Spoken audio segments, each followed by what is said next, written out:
Bonjour à tous et bienvenue sur la chaîne de Marine, maman éducatrice. On se voit aujourd'hui pour voir comment organiser notre espace pour faire nos devoirs et nos révisions.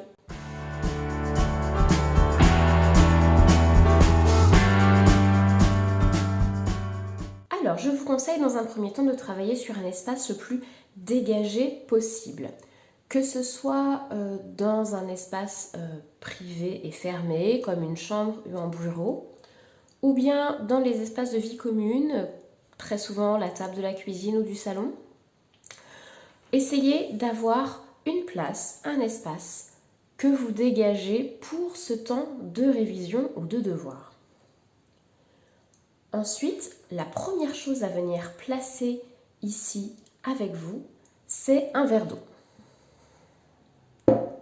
On ne boit jamais suffisamment, on ne se passe pas d'eau. Surtout buvez, c'est bon pour vous, c'est bon pour votre corps, c'est bon pour votre cerveau et pour votre concentration.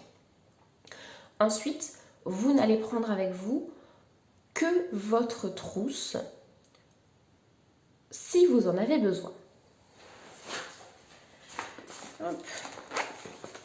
Donc, on va le voir, dans certaines matières, vous n'allez même pas avoir besoin de crayon, de stylo, auquel cas vous enlèverez cette trousse de cet espace en venant le placer, pourquoi pas, sous votre chaise. Comme ça reste facilement accessible sans avoir à vous déplacer, mais ça ne perturbe pas visuellement l'espace. Et vous allez également pouvoir y mettre votre planning de révision.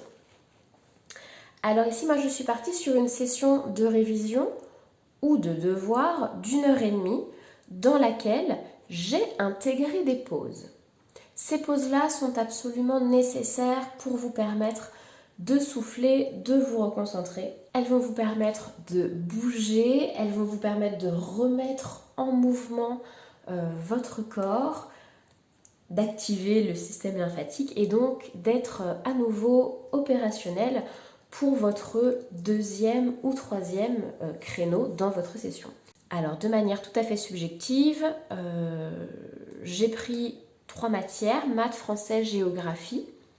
Je vous encourage, pour des matières qui sont très liées, à faire 3 sessions de la même matière. Si par exemple vous avez de très très gros chapitres d'histoire, eh bien faites-vous 3 petites périodes successives, mais incluez des pauses. Ou pour des choses qui n'ont pas besoin d'être liées, vous pouvez alterner les matières pour alterner aussi le goût que vous y prenez, l'effort que vous y mettez. Donc voilà, maths, français, géographie. Pour ma part, je sais que les maths me demandent plus de concentration, donc je le mets en premier. Là où la géographie, ce sont des cartes donc, que je vais refaire, donc qui vont en fait me permettre d'être dans la manipulation. Donc je viens le mettre en dernier parce que c'est beaucoup plus simple pour moi. De la même manière, si vous faites vos révisions avec des cartes mentales ou avec des fiches de révision, vous pouvez également intégrer ces choses-là et ces manipulations-là plutôt sur la fin. Alors la dernière chose dont vous allez avoir besoin, c'est le ou les cahiers ou le ou les manuels uniquement dédiés à la session dans laquelle vous êtes. Pour ma part, par exemple, des maths, je vais donc avoir besoin de ma trousse. Si le chapitre 4 est un chapitre de géométrie, vous prendrez le matériel dont vous avez besoin, équerre, règles, rapporteur, compas, tout ça avant de commencer votre session. Si jamais c'est un exercice de mathématiques et d'arithmétique pure, auquel cas prenez votre calculatrice. Voilà. Donc, vous allez faire vos 30 minutes de maths en pensant à boire de l'eau régulièrement, en pensant à mettre votre téléphone en mode avion,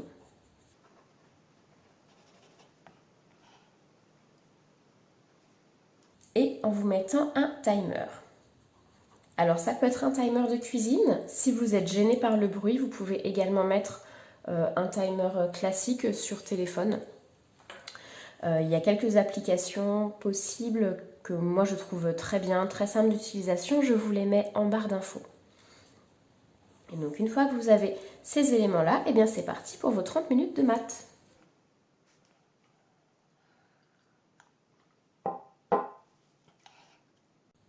Une fois vos 30 minutes terminées, venez marquer, rayer ce que vous avez déjà fait et pensez bien à prendre votre pause qui est tout à fait obligatoire.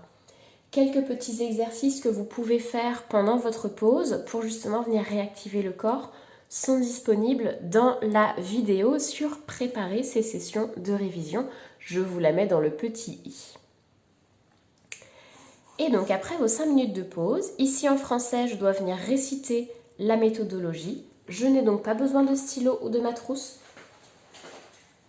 Je n'ai pas besoin de mes cahiers.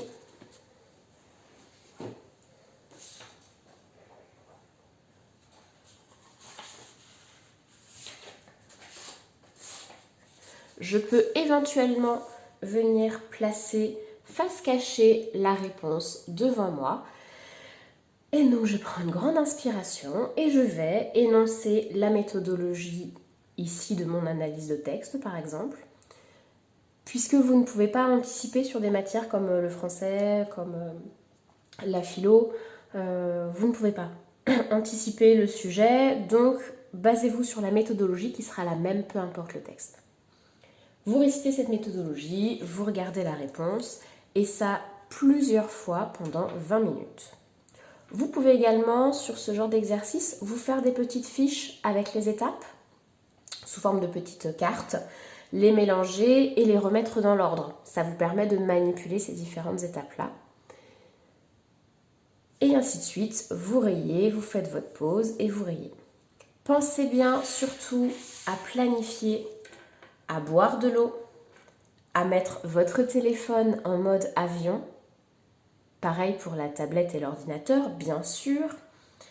Et enfin, à mettre un timer pour minuter chacune de vos étapes. J'espère que ces petits conseils vous seront utiles.